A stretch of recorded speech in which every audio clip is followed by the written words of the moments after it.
हरे कृष्णा। ओम सन शनिश्चराय नमः। प्रिय श्रोतागण, आज शनिवार के दिन आप शनिदेव की बड़ी ही दुर्लभ कथा का श्रवण करेंगे। कहते हैं शनिदेव जिस पर भी मेहरबान हो जाए उसका जीवन संवर जाता है। उस व्यक्ति को शनिदेव की कृपा से धन संपत्ति सुख मान सम्मान सब कुछ मिल जाता है और उसके जीवन में शांति और सुकून का वास होता है, कामयाबी मिलती है। वहीं अगर शनिदेव का अशुभ प्रभाव व्यक्ति के जीवन पर दिखता है तो जीवन दुख और कष्टों से भर जाता है। इंसान की सफलता उसकी प्रगति रुक जाती है, व्यवसाय में बाधा हो जाता है, घर में कलह कलेश होने लगता है और मान सम्मान में भी कमी आ जाती है। शनिदेव भगवान सूर्य और उनकी पत्नी छाया के पुत्र है। ब्रह्म पुराण के अनुसार बचपन से ही शनिदेव भगवान श्री कृष्ण के भक्त थे। व्यक्ति के अच्छे और बुरे हर कार्य के पीछे शनिदेव का हाथ होता है। अगर शनि कुंडली में उत्तम अवस्था में है तो व्यक्ति को बहुत ही कम समय में बड़ी सफलता मिल जाती है। शनि हर व्यक्ति के जीवन में अहम भूमिका निभाते हैं। अगर आप शनि देव की कृपा प्राप्त करना चाहते हो तो हर शनिवार के दिन शनि देव की पूजा करके शनि देव की कथा भी जरूर सुननी चाहिए। तो प्रिय श्रोताओं, आज की इस वीडियो में आप सुनने जा रहे हैं श्री शनि देव की कथा। शनि देव निश्चित ही आपकी मनोकामना पूर्ण करेंगे। एक समय सूर्य चंद्रमा मंगल बुध बृहस्पति शुक्र शनि राहु और केतु इन 9 ग्रहों में आपस में विवाद हो गया कि हम में से सबसे बड़ा कौन है। सब अपने आप को बड़ा कहते थे। जब आपस में कोई निश्चय न हो सका तो सब आपस में झगड़ते हुए देवराज इंद्र के पास गए और कहने लगे कि आप सब देवताओं की राजा हैं, इसलिए आप हमारा न्याय करके बतलाएं कि हम 9 ग्रहों में सबसे बड़ा ग्रह कौन है। देवराज इंद्र देवताओं का प्रश्न सुनकर घबरा गए और कहने लगे कि मुझ में यह सामर्थ्य नहीं है कि मैं किसी को बड़ा या छोटा बतला सकूं। मैं अपने मुख से कुछ नहीं कह सकता। हाँ, एक उपाय हो सकता है।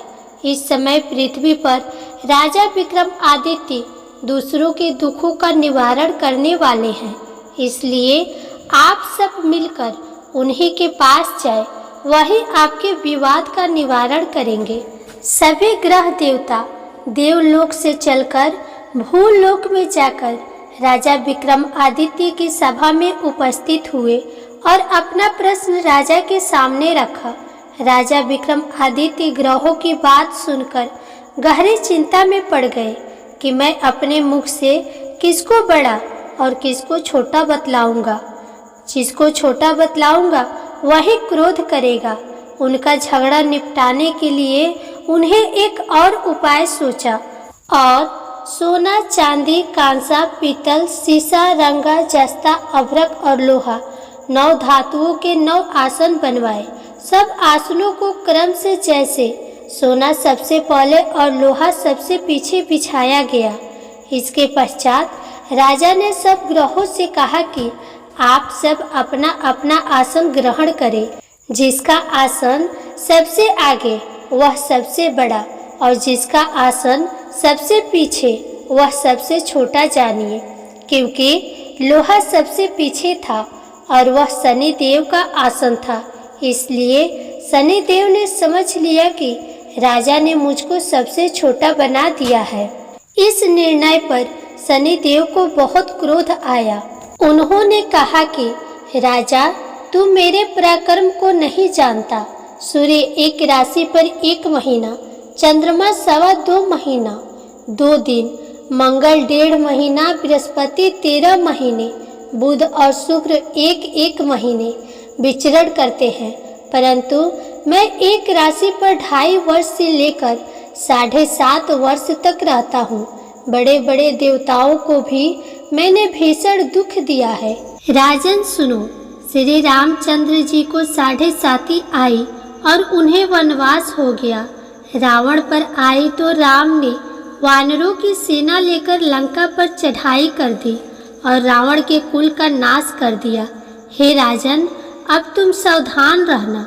राजा विक्रमादित्य ने कहा, जो कुछ भाग्य में होगा देखा जाएगा।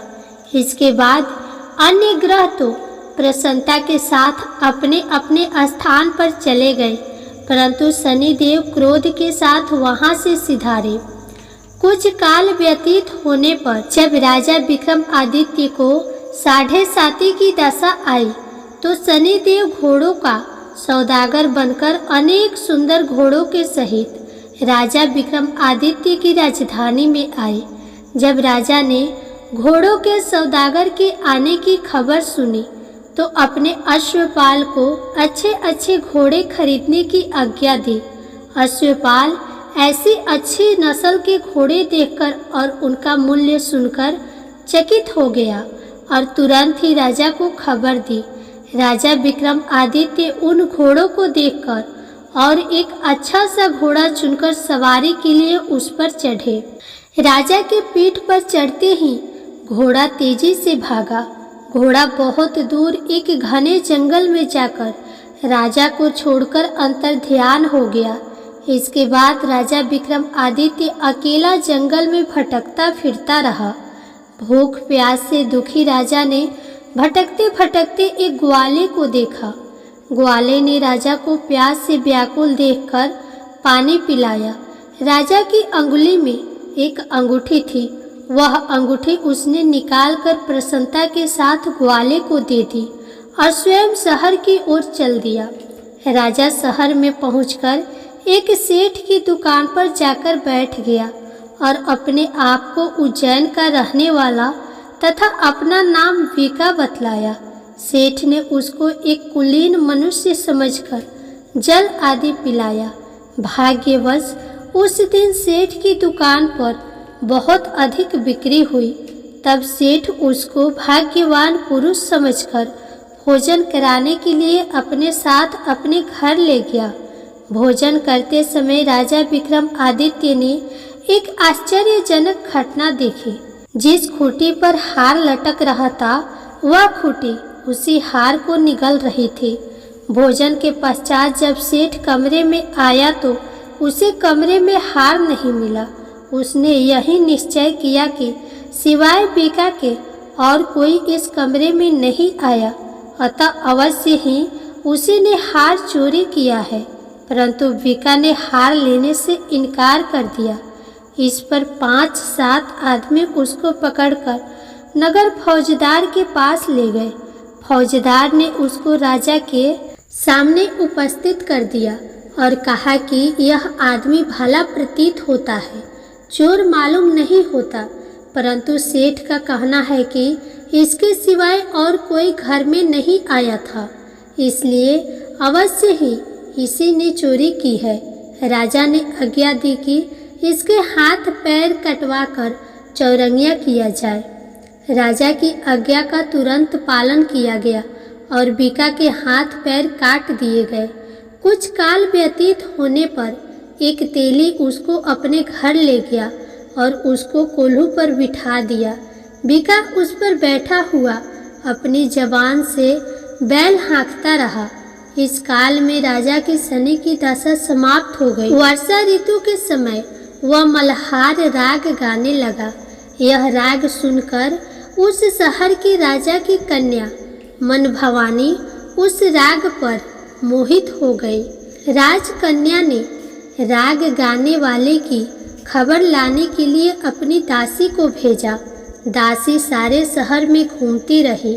जब वह तेली के घर के निकट से निकली तब क्या देखती है कि तेली के घर में चौरंगिया राग गा रहा है।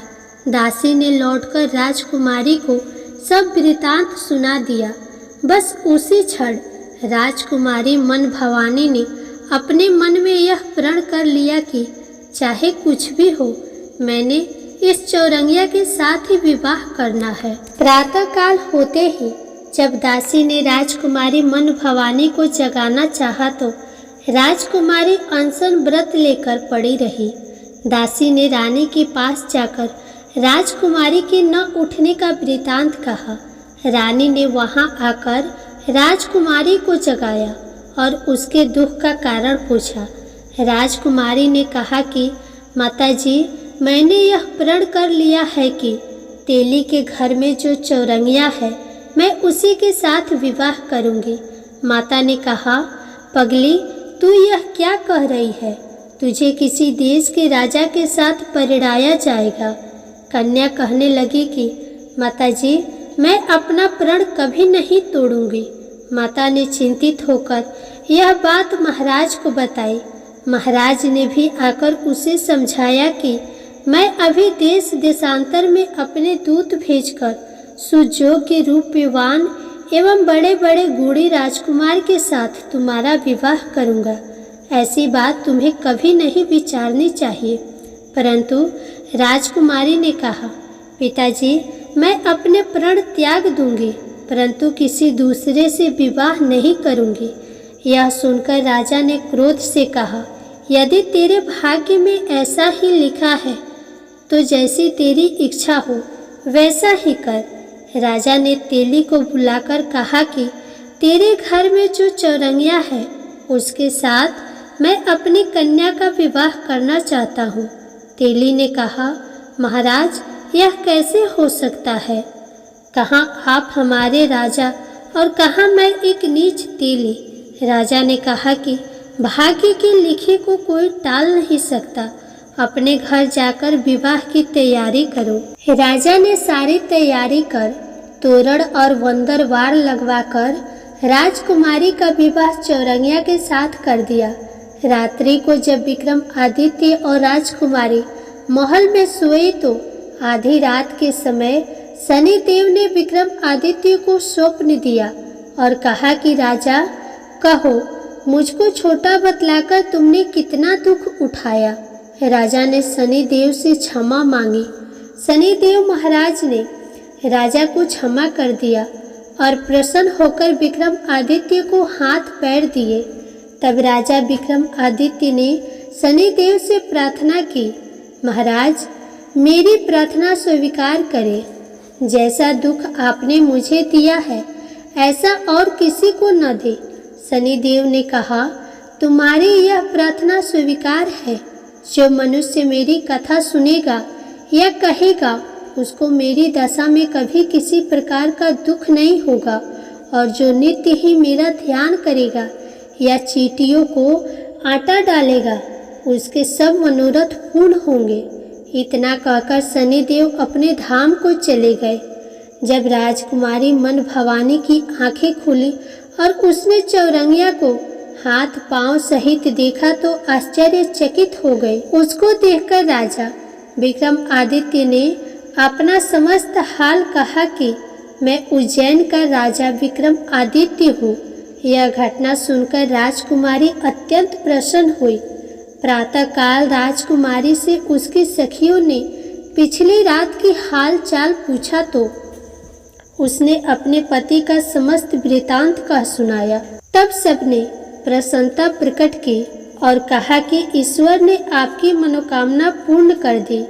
जब उस सेठ ने यह घटना सुनी तो वह राजा विक्रमादित्य के पास आया और उनके पैरों पर गिरकर क्षमा मांगने लगा कि आप पर मैंने चोरी का झूठा दोष लगाया, आप मुझे जो चाहे दंड दे। राजा ने कहा, मुझ पर शनिदेव का कोप था, इसी कारण यह सब दुख मुझको प्राप्त हुआ। इसमें तुम्हारा कोई दोष नहीं। तुम अपने घर जाकर अपना कार्य करो, तुम्हारा कोई अपराध नहीं। सेठ बोला, महाराज, मुझे तभी शांति मिलेगी जब आप मेरे घर चलकर प्रीतिपूर्वक भोजन करेंगे। राजा ने कहा, जैसी आपकी इच्छा हो वैसा ही करें। सेठ ने अपने घर जाकर अनेक प्रकार के सुंदर व्यंजन बनवाए और राजा विक्रमादित्य को प्रीति भोज दिया।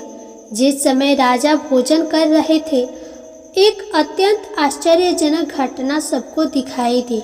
जो खूंटी पहले हार निगल गई थी, अब वह हार उगल रही थी। जब भोजन समाप्त हो गया तो सेठ ने हाथ जोड़कर बहुत सी मोहरे राजा को भेंट की और कहा, मेरी श्री कौरी नामक एक कन्या है, उसका आप पाणी ग्रहण करें। राजा विक्रमादित्य ने उसकी प्रार्थना स्वीकार कर ली। तब सेठ ने अपनी कन्या का विवाह राजा के साथ कर दिया और बहुत सा दान दहेज आदि दिया। कुछ दिन तक उस राज्य में निवास करने के पश्चात राजा विक्रमादित्य ने अपने ससुर राजा से कहा कि अब मेरी उज्जैन जाने की इच्छा है। कुछ दिन बाद विदा लेकर राजकुमारी मन भवानी, सेठ की कन्या श्री कौरी तथा दोनों जगह दहेज में प्राप्त अनेक दास दासी, रथ और पालकियों सहित राजा विक्रमादित्य उज्जैन की तरफ चले। जब वे शहर के निकट पहुँचे और पूर्ववासियों ने राजा के आने का संवाद सुना तो उज्जैन की समस्त प्रजा अगवाने के लिए आई। प्रसन्नता से राजा अपने महल में पधारे। सारे नगर में भारी उत्सव मनाया गया और रात्रि को दीपमाला की गई। दूसरे दिन राजा ने अपने पूरे राज्य में यह घोषणा करवाई कि शनि देवता सब ग्रहों में सर्वोपरि है। मैंने उनको छोटा बतलाया, इसी से मुझको यह दुख प्राप्त हुआ। इस प्रकार सारे राज्य में सदा शनि देव की पूजा और कथा होने लगी। राजा और प्रजा अनेक प्रकार के सुख भोगती रही। जो कोई शनि देव की इस कथा को पढ़ता है या सुनता है, शनि देव की कृपा से उसके सब दुख दूर हो जाते हैं। व्रत के दिन शनि देव की कथा को अवश्य पढ़ना चाहिए। जय शनिदेव महाराज।